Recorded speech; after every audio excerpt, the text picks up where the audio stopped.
Hi, today I want to talk about one-to-ones. There's a lot of correlation we see, and we talk a lot about how referrals and one-to-ones kind of go together. The more one-to-ones we do, the more referrals we do, but why and what do we do at our one-to-ones? It's good to have a one-to-one with everybody in the group initially when you join it. If you haven't, maybe seek that person out you haven't met with, because that's how we learn about each other's business.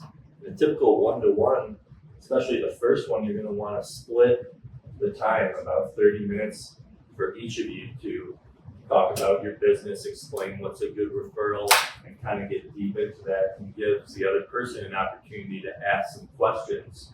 Maybe they've seen a presentation of yours, they've heard your 45s, but have you really been able to dig in to understand what creates a great referral for them and translates into business? So that's an opportunity in those 30 minutes for you to kind of dig into and really understand, oh, hey, I know this gal and she does this. Is that something that you're looking for?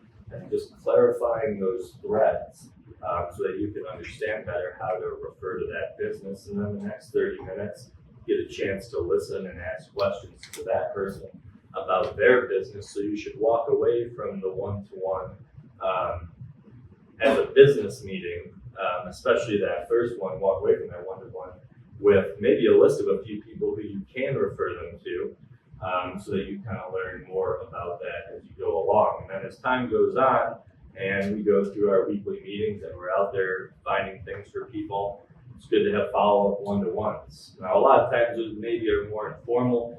You've formed a relationship with that person, and it can get more informal as time goes on. The important thing is to always reconnect and find out what's new and fresh about that business. Maybe they have a new revenue stream coming from a client that they found that they haven't discussed.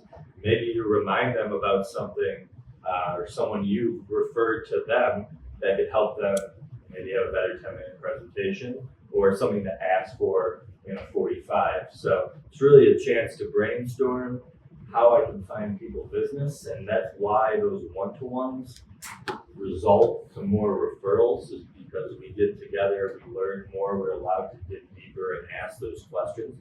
So when you are at your one-to-ones and doing those things, make sure that you don't leave that conversation without walking away with a few new things, or maybe a few new strategies or a list of people that you could help connect that person to. Because when we're building relationships and getting to know each other and we have fun with each other and we have friendships as we go on and we are in this group for a few years, it's important to always take that time in a one-to-one to make sure that it's benefiting the other person's business, and that's the purpose of it. So that's just a little bit on one-to-ones and how they do them, splitting the time 30-30, about an hour-long conversation. And if it has to be shorter, like sometimes we only got 40 minutes, let's make it 20-20, okay?